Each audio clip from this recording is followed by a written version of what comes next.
Hey, welcome or welcome back to my channel where I make videos about my own experience as a late diagnosed autistic human being from France with childhood trauma and chronic illness. It's been a couple weeks, I think, since I posted my last video, so I thought I would film an update. As you can see, I am no longer in my bed.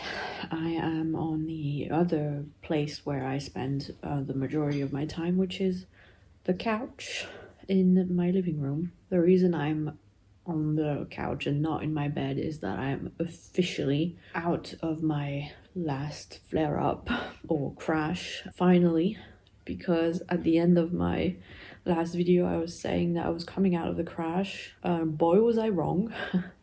It lasted a good 3 weeks until I was finally I felt like I was out of it for good. I feel like my last video was a bit too focused on do I have ME/CFS or not, and I kind of regret that, because even though I said that you know, take what I say with a grain of salt, I'm not diagnosed, I don't know if I have it or not. It sounded a lot like I was convinced that I had ME/CFS, and I was convinced at that point.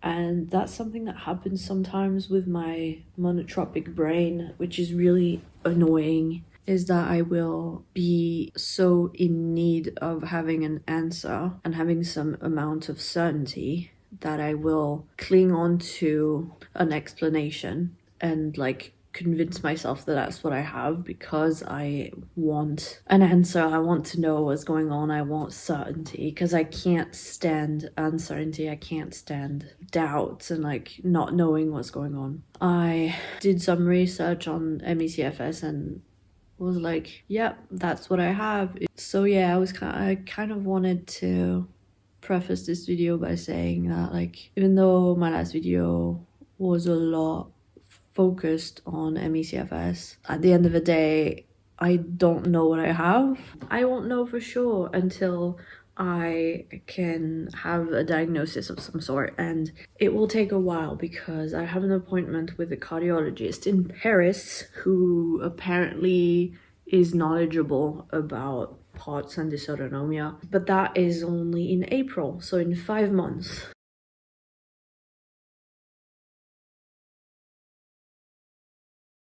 It's really frustrating, and I know it's very common, you know, to have to wait a really long time to get an appointment and everything. I'm very grateful to even have an appointment with someone who is knowledgeable about these things, especially in France. But yeah, it is very nerve-wracking not knowing, like experiencing all these symptoms and not knowing what they are. Because if you don't know what they are, you're always like, your mind is always ruminating and looking for answers, and you can't really start to properly accommodate your needs until you know what it is, because each thing has a very specific like treatment or approach. I have one cat on my left who's cleaning himself, and then my other cat on my right is eating his wet food. So I've got like wet mouth sounds on either side of me. I don't know if you can hear that. I have been struggling a lot with my mental health, which is not new, you know. I've been struggling with my mental health for a few months now. I talked about it in previous videos, but the last 3 weeks, like basically while I was in my flare-up, were atrocious, honestly. And I did not know if I was gonna make it out of that flare-up alive. I had some of the absolute worst panic attacks in my entire life. Just felt really, really depressed, to a point where like there were a couple nights where I was that close to, like, my partner and I were that close to calling an ambulance of some sort. And I made an appointment with a psychiatrist and a psychologist within a couple days of each other, and was actually prescribed anxiety medication and antidepressants. But I haven't started taking antidepressants yet because I'm not sure that that's the best solution for me right now. And I had a bad reaction to antidepressants a couple of years ago, and I know they're all different and you're not going to react the same way to, but I know I'm very sensitive to medication, and I don't feel ready to start a treatment right now that like could potentially make me feel worse before I feel better, that you have to continue taking for a few months before you can stop, or like it is a big commitment starting in a treatment of antidepressants, and I just don't know if I'm ready for that right now. But I have the anxiety medication now, which is basically a antihistamine treatment that also has like anti-anxiety features.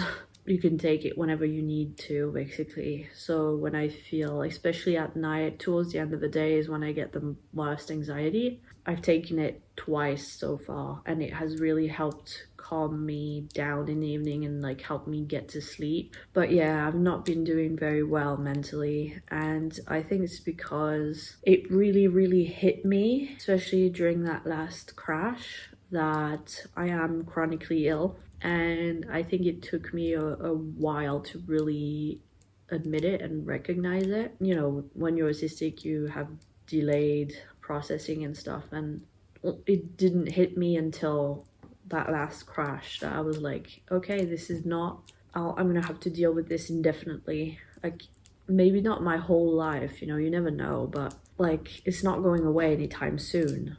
And I have to mourn the loss of the capacity that I had before all of this started, you know? And it is very difficult to accept that you're not able to do as much as you used to. It feels like I can't trust my body anymore, and I don't know like how my health is going to evolve, and if I'm going to get worse, if I'm going to get better, what my life is going to look like in the next few months and years. And I'm only 28. I was healthy as a horse for the majority of my life, which is a huge privilege that I definitely took for granted. And to go from being healthy as a horse to being chronically ill and seeing my health decline in the way that it has, it's difficult. It's really difficult. It's a real struggle emotionally. It's not something that's easy to deal with, and I know that every chronically ill person who became chronically ill later in life had to deal with that at some point to some extent, and that's what I'm going through right now, and that's why I'm really struggling. I have been feeling a bit better mentally since I came out of my crash. I know that's because my mental health is very much linked to my physical health. So my mood tends to improve when I have more energy and decline when I don't have energy, when I have less energy. So because I'm out of my crash, I have more energy. I feel less claustrophobic in my body. And so that's why I don't experience as much anxiety, and my mood has improved. I'm still not 100%.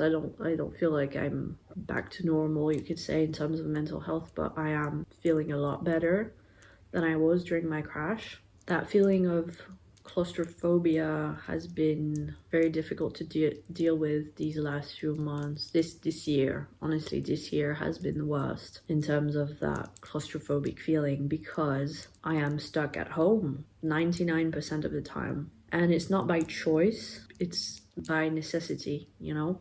And that's what makes it very difficult. That's what makes me feel like I am locked up, you know, inside my house and I can't leave.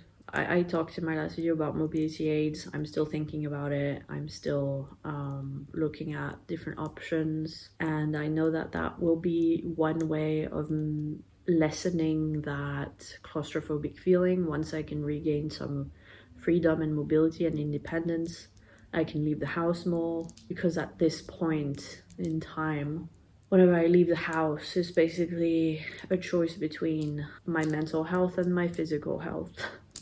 And I don't want to have to choose between either one. And for that, I need some type of mobility aid that allows me to get out of the house without aggravating my health, you know? I had an appointment with a psychologist, which was interesting because it was kind of like a psychologist that I picked online because she had good reviews, but like obviously she's not an autism specialist, she's not a trauma specialist, she's not a chronic illness specialist. So I kind of like had to explain everything to her, and she was very open-minded and like non-judgmental, but I kind of had to do the the heavy lifting of like explaining everything, and I could tell that she didn't really get it because it's such a specific experience that she had that reaction that almost every therapist I've ever talked to had, which was to say, oh, but isn't there a way that you could work maybe part-time? I know that it's not, there's no ill intent behind it or anything. Like, she genuinely thinks that it could help because she is thinking through that. I'm assuming she's neurotypical and healthy.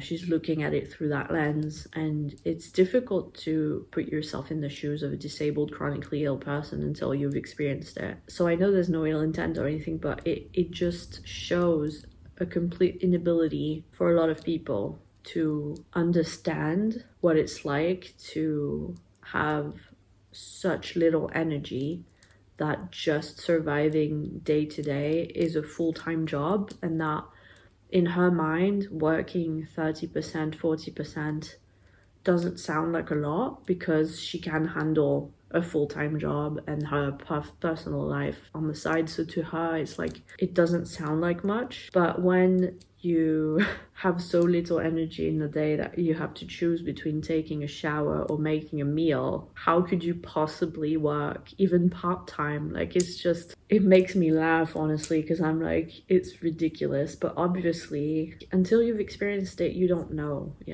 But yeah, so that I went into that therapy session thinking, well, be open-minded about it. You never know. Maybe it will make you feel better. But as always, I came out of it thinking, what was that all for? Because you spend 45 minutes, an hour talking about your life and all the things that you're struggling with. And then by the end, she's like, well, I'll see you again in a few weeks. And I'm like, great. What am I supposed to do in the meantime? And I know it's like talking therapy, there are different kinds of therapy, and maybe talking therapy is not what I need. And I know that that's not necessarily what I need, but it always astonishes me that, like, you get out of a therapy session having talked about all your problems, and then by the end you leave with no solution. And maybe it's because it's the first session, it's just getting to know each other, and maybe in subsequent sessions she will offer exercises or whatever, I don't know.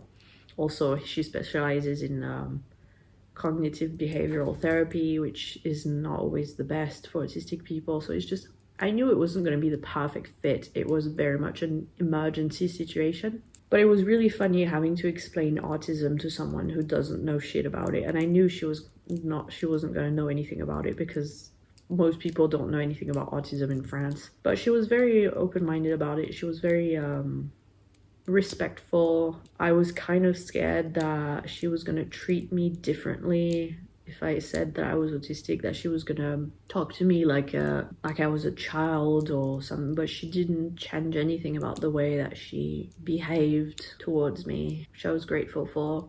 I kind of like the idea that maybe I can educate her a little bit on autism, and she will be more equipped to help other autistic patients in the future, or maybe help them realize they're autistic and like spot potentially autistic patients, or just make her curious enough that she wants to learn more about it. I have no idea, like, I'm just dreaming at this point, but I like to think that maybe I'm doing a little bit of good but I don't know.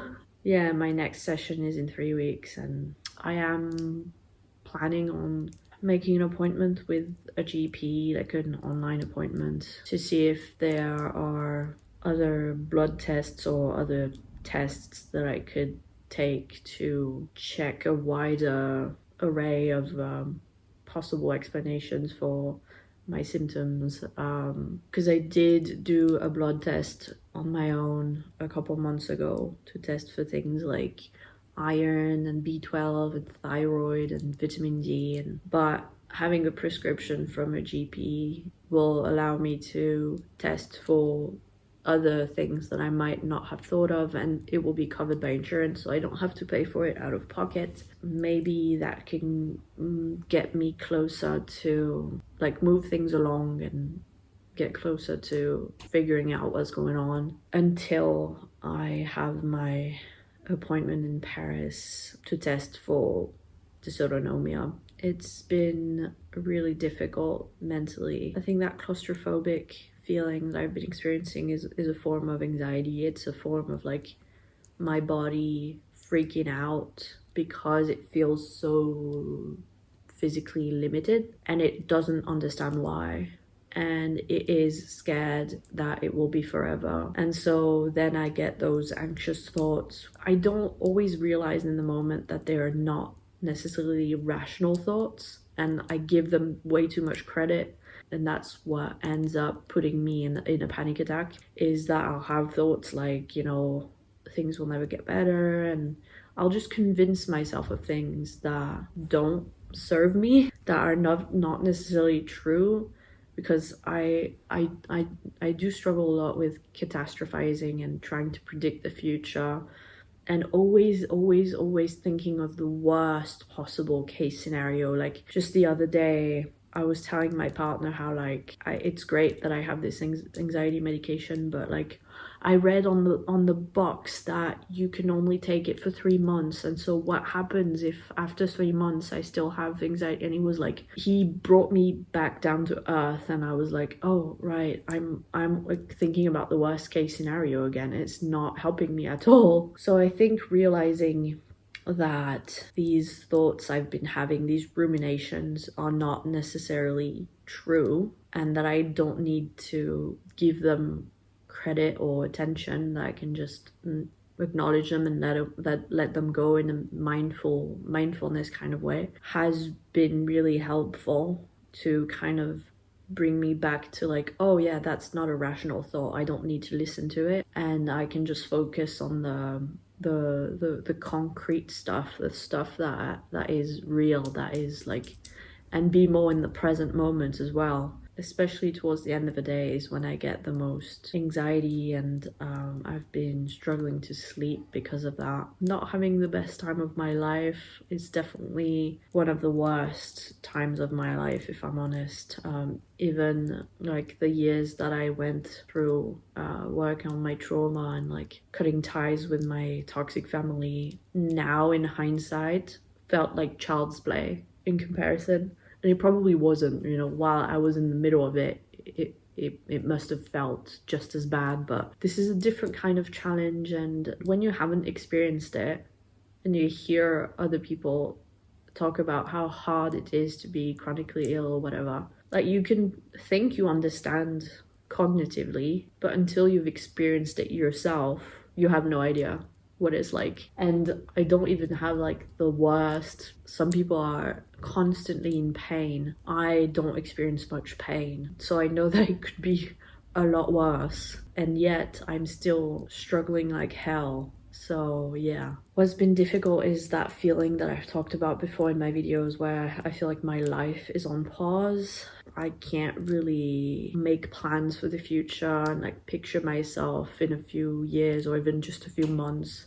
which makes it hard to like start projects. Only having enough spoons to barely get through the day doesn't leave much room for anything else. There are a million things that need to be done around the house, and I only have enough spoons to maybe get 1 or 2 of these things done each day if I'm lucky, if I have enough energy. And like, that's it, that's my energy for the day. Like, I'm filming this video now, and that means that there's a chore that needs my attention around the house that I will not be able to do because I'm filming this video, you know. And that just means that, you know, when you're dealing with so little energy and you have to spend 80% of your time horizontal, a lot of stuff becomes inaccessible to you, and a lot of stuff that used to bring joy as well. I used to have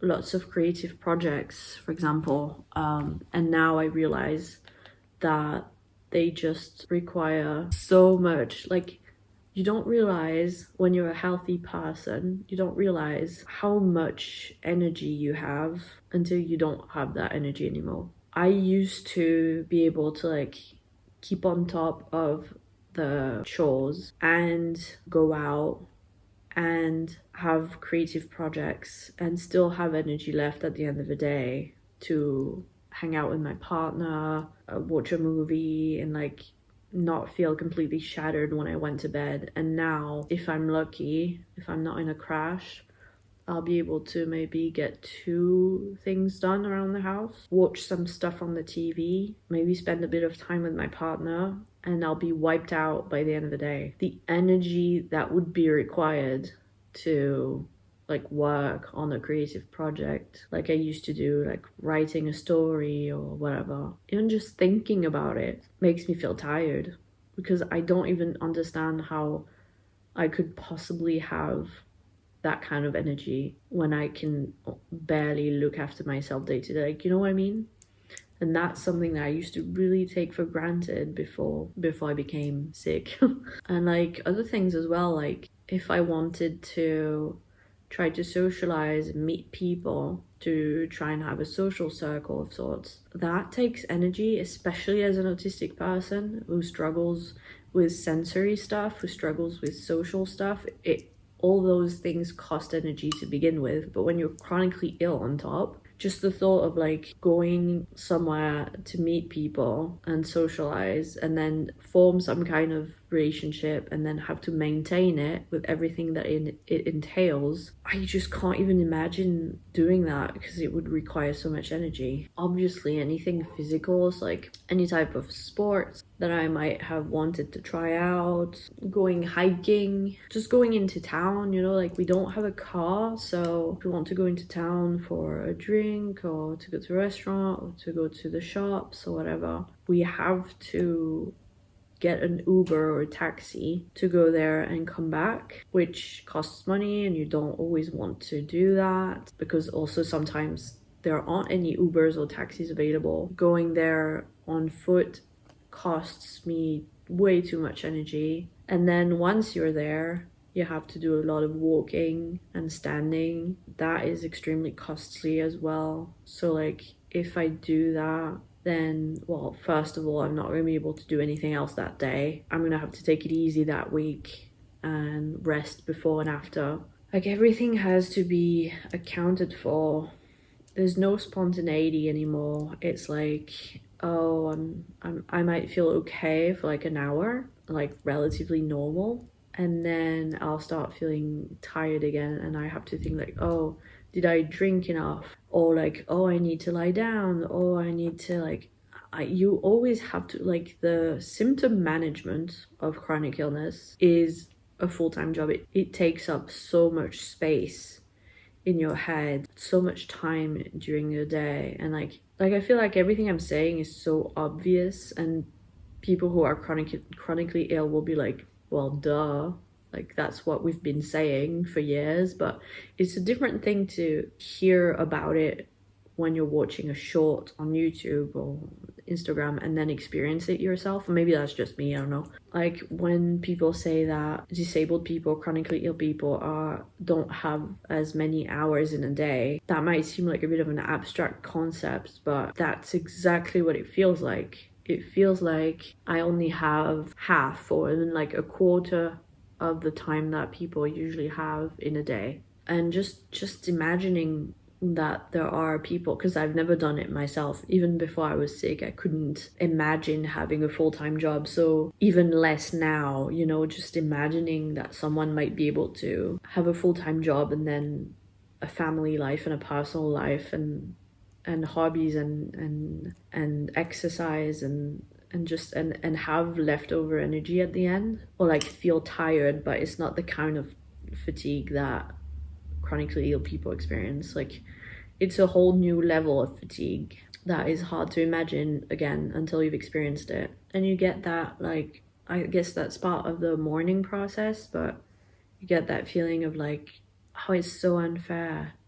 Why does it have to be me? You know, not that like anyone deserves this, no one deserves it, but like you get that thing of like, oh, why did it have to be me, you know? That feeling of like, oh, I was already dealing with enough shit already, you know, like having got no contact with my family, like not having friends or family or anything other than my partner, and like not being able to work and be financially independent, and having trauma, and like being autistic, which complicates everything. And then when you think that's enough, like you get hit by a wave of chronic illness on top, and you're like, oh, really? And yeah, it makes me feel very scared about the future, which I guess in a way it's a good thing, because if I had to try to look on the bright side of chronic illness for me, what it has taught me this last year and a half, even though I really struggle with it still, it has forced me to be a lot more in the present moment, because you can't look forward or look ahead as much, because you don't know how you're gonna feel, you know, how your health is gonna evolve. So you really have no choice but to be in the present, which is what a lot of people try to do, you know, but it's difficult in our society, in our world. Chronic illness, in a way, forces you to do that, so that's a good thing, I guess. Taking things day by day, like even when you're at your worst, it's like hour by hour, minute by minute, you know, and really enjoying the things that you are able to do, because you can do so little. You appreciate the things that you can do a lot more. So it has made, especially these last few weeks while I was in a crash, has made time shared with my partner a lot more precious to me. I felt like it connected us a lot. It got us even closer than we already were, which in a way was fitting, because we're about to celebrate our 10-year anniversary of being together. So in a way it was nice to like feel that connection. Yeah, it makes you look at what's really, I was already doing that, being autistic, and like being able to like not really caring about social constructs and stuff and societal expectations. So I was already kind of doing that before, but it has strengthened this thing of like really focusing on what's most important in life, not caring about the rest, because it's superficial, or like, because when you have such few spoons, you really have to choose very carefully how you spend them. Whereas when you have lots and lots of energy, it's just the same as when you have lots and lots of money, I guess. It's very easy to spend it on everything and anything, not prioritize things. Or whereas when you don't have a lot of it, you really have to be very selective and like picky, and like focus on what's most important, you know. So yeah, that's my little update. Like I said, I've been looking at mobility aids with my partner. It will either be a mobility aid or like some kind of electric scooter, because we have been thinking about that, because like I said, we don't have a car, and like it's just impractical, inconvenient, even for my partner, to like go into town and stuff. Yeah, it's gonna be either an e-scooter or a mobility aid of some sort, or both. I don't know, we'll have to see. But yeah, that I feel like that's the next step for me, to kind of improve my quality of life a little bit, give me more freedom and independence, and maybe that will make everything else easier to deal with once I don't feel so suffocated and stuck at home, you know. And the holiday festivities are coming up, and I'm definitely gonna try to attend at least one of them, you know. Like there are a lot of things in our city, our town, every year for Christmas, and like last year I wasn't able to take part in anything, but this year I am going to go to at least one Christmas market, really pace myself and everything. But I feel like I really need it for my mental health, because I love Christmas a lot. And it's also going to be our first year spending Christmas without family, just the two of us, which is depressing for my partner and I, because, you know, that's not how we would have wanted things to go ideally, but that's how things are, unfortunately. So I feel like if we can bring a little bit of Christmas cheer into our lives, it would be nice. Obviously, my partner has been suffering from this situation as well. He has been my absolute rock. He was supposed to visit his family because it was his mother's birthday, and because I was doing so poorly, both physically and mentally, he had to cancel his trip. I don't know, there were a few times where I don't know what I would have done had he not been there. Like, there were a few nights where I had such bad panic attacks. And when I say panic attack, like, they lasted up to 2 hours sometimes. Where, like, if he hadn't been there to kind of help me ground myself and bring me back to reality, I probably would have had to call some kind of emergency number, or hotline or whatever. I don't know what would have happened, but I did not feel safe being left on my own during those 3 weeks. That's how bad I was feeling, and my partner was there every day, sometimes multiple times a day, to help me through my panic attacks. Yeah, I don't know what I would have done without him. I don't know where I'd be without him, and I owe him so much. Again, like, so fitting for our 10-year anniversary, but like, that was the best act of love, like proof of love, because you can say you love someone, but until you show it with your actions, like, it doesn't mean anything. My partner caring for me while I was so poorly was probably the biggest act of love ever. And it put a lot of pressure on him because he had to do everything, make sure, like, make us food and like look after the cats, look after the house, everything. And while, working a full-time job from home, it's a lot. And we are like finding ways to make daily life more manageable because I can't do much. We've been getting ready meals. It's like a company that makes meals. They're already prepared, and like, you just pop them in the microwave for 2 minutes, and they've been actually really tasty. Not the healthiest options, because in France vegetarian options are usually like some kind of carb with cheese. But I've been really holding on to that phrase, which is fed is best. When you're disabled and chronically ill, you just can't afford a lot of the time to eat healthy homemade meals, and that's okay. You just have to accept that maybe you're not getting the best nutritionally all the time, but like, keeping yourself fed is the most important thing. So yeah, we're also thinking about getting help for like cleaning the house and stuff.